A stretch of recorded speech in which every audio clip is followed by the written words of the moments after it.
Saludos cordiales, amigas y amigos. Semana tras semana llegamos a ustedes con estos programas Voces con el Pueblo, sus hermanos y amigos Padre Víctor Ruano, Padre Toribio Pineda, Padre Edgar del Cid y quien les habla, Padre Rigoberto Pérez. Aprovecho a enviar un saludo cordial a Padre Toribio Pineda, quien no ha estado en sus programas hace varias semanas debido a cuestiones de salud. Como siempre, este es un servicio de iglesia y sociedad. El caminar de los pueblos en el mundo es escabroso. Cada época tiene su tiempo, sufrimientos y desafíos. Este tiempo es el nuestro y nos corresponde enfrentarlo. Son tiempos cruciales, complejos, difíciles. Caminamos guiados por la luz de la fe y por el Evangelio. Entendemos que le basta a cada día su propio afán.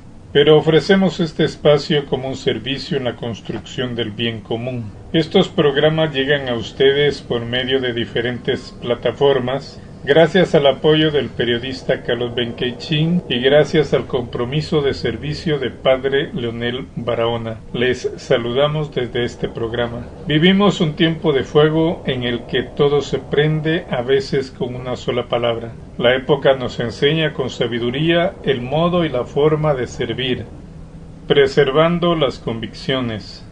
Buscamos de atender aquellas realidades urgentes que afectan a tantos. Removemos conciencias, activamos formas y medios. Vivimos tiempos de catacumbas. En un mundo aparente libre vivimos asediados, acechados y en la mira. Es tiempo de resistencia. Es más difícil en nuestro tiempo vivir el evangelio del compromiso como se vivía en la época de los años 60 y los años 70, compromiso evangélico que en la década de los años 80 se convirtió en tiempo de martirio.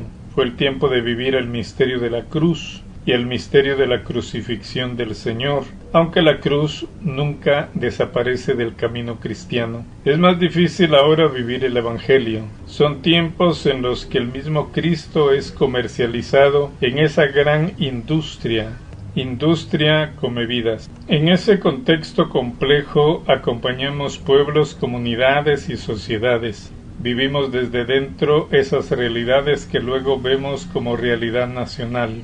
Tristemente, Guatemala es tierra de muerte, y es allí donde le abrimos caminos a la vida. La acompañamos, la protegemos y la defendemos como don precioso. Vivimos el misterio de la iniquidad, del poder que arremete y domina para someter y exprimir la vida. Uno de esos, y el más difícil, es el ámbito financiero.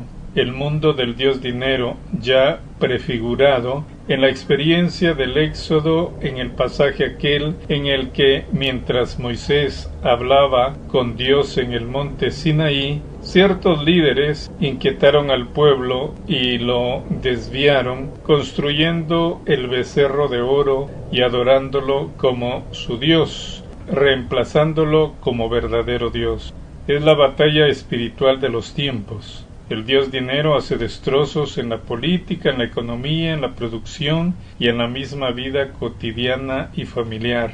30 monedas de plata fue el precio que le puso Judas a la tortura y a la vida de Cristo su Señor.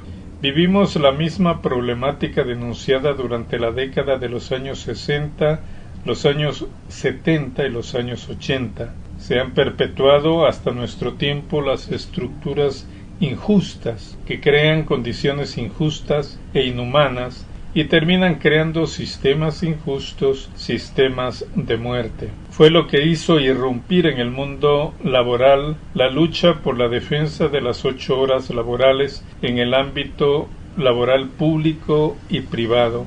Y fue lo que hizo irrumpir la lucha por los derechos sociales, económicos y laborales. En Guatemala las bananeras, las algodoneras, los ingenios productores de azúcar, las plantaciones de caña se comieron miles de vidas y las manifestaciones sociales por esos derechos lucharon contra eso y muchos perdieron la vida en esas luchas civiles de proclamación y defensa de derechos. Un poco más adelante los derechos los torcieron convirtiéndolos en herramienta para defender criminales. Los estados fueron cooptados, como en el caso de Guatemala, que fue ocupado por estructuras criminales que tuvieron su mejor y mayor expresión en los tiempos de Pérez Molina, en los tiempos de Jimmy Morales, de Yamatei y estructuras asociadas.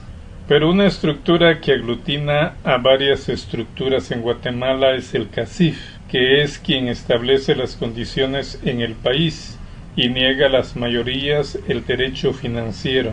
Eso origina, por un lado, los negocios ilícitos de los que también ellos son parte y las migraciones que han matado tanta gente.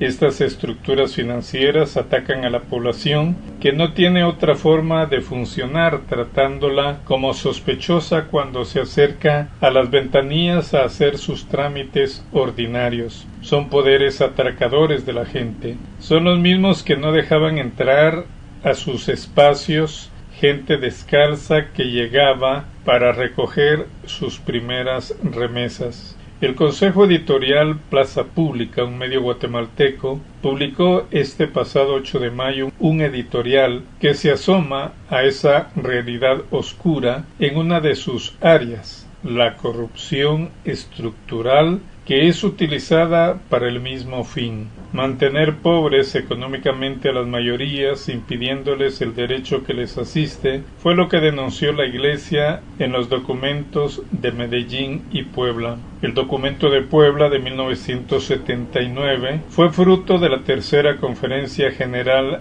del Episcopado Latinoamericano. Denunció y sigue denunciando con firmeza las estructuras de injusticia que generan pobreza y miseria en América Latina. El documento denuncia de la injusticia institucionalizada, advierte sobre la existencia de estructuras sociales, económicas y políticas que perpetúan la pobreza. Se denunció la situación de pobreza que ha matado cuerpo y alma de tantos seres humanos de todas las edades sobre la tierra, en unas regiones más que en otras. Puebla reafirma la opción preferencial por los pobres, denunciando que las causas estructurales de la pobreza no se solucionan solo con asistencia social, sino que requieren combatir el orden social injusto. Puebla denunció la violación de derechos humanos. Se denuncian los abusos de poder y los regímenes de fuerza, especialmente la ideología. En aquel momento se denunció la ideología de la seguridad nacional,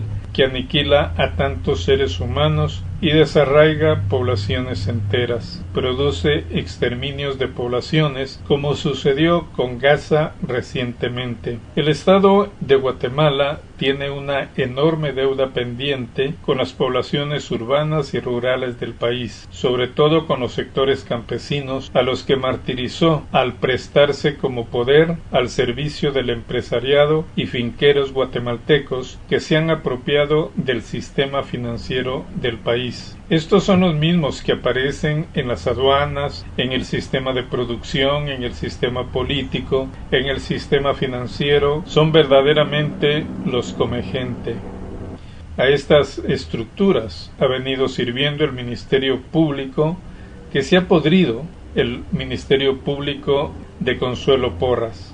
Plaza Pública recientemente publicó el editorial titulado La ciudadanía batalla contra un enemigo poderoso, la corrupción estructural que ha venido desmantelando la institucionalidad del país. La historia de Guatemala es una cadena de múltiples resistencias en contra del poder establecido, dice Plaza Pública.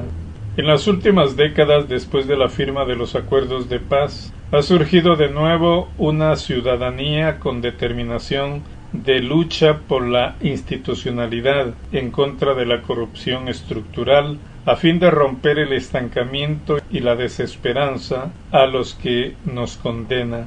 El impulso ciudadano de la era democrática posconflicto ha demostrado su capacidad de ejercer incidencia en diversas oportunidades. Algunas de las más recientes son las manifestaciones del año 2015, las manifestaciones de las elecciones generales del 2023, la expulsión del alcalde en Santiago Atitlán el paro nacional de ese mismo año y la elección del presidente Arévalo. En fechas más recientes, la recuperación de la junta directiva del Colegio de Abogados y Notarios y la lucha que se libra en contra del fraude en la elección del rector de la USAC demuestran esa presencia ciudadana que cuando le dan oportunidad de participación responde. Y estimados oyentes, en realidad no se trata de pedir o tener oportunidad, sino hay que tomar esa oportunidad con decisión, puesto que son las ciudadanías y los pueblos que determinan la historia. Guatemala tiene los más bajos índices de desarrollo humano de Latinoamérica y como consecuencia directa el fenómeno de la migración masiva se disparó dramáticamente en la última década. Los que se quedan en su mayoría enfrentan pobreza, falta de empleo, precariedad o ausencia de servicios públicos y el deterioro implacable del territorio y la naturaleza. Además quedan atrapados en un entramado de causas estructurales que impiden salir de esta situación. Un sistema económico poco creativo, con baja generación de valor y alta informalidad, acomodado a un régimen de privilegios, la concentración de bienes materiales necesarios para la reproducción de la vida. La lucha ciudadana es impulsada por la claridad de que es necesaria una transformación profunda en beneficio de la mayoría, y por eso tienen que ser luchas de la mayoría y luchas bien críticas y analizadas. Llego hasta aquí entonces, esta es la primera parte que expongo y termino aquí el programa.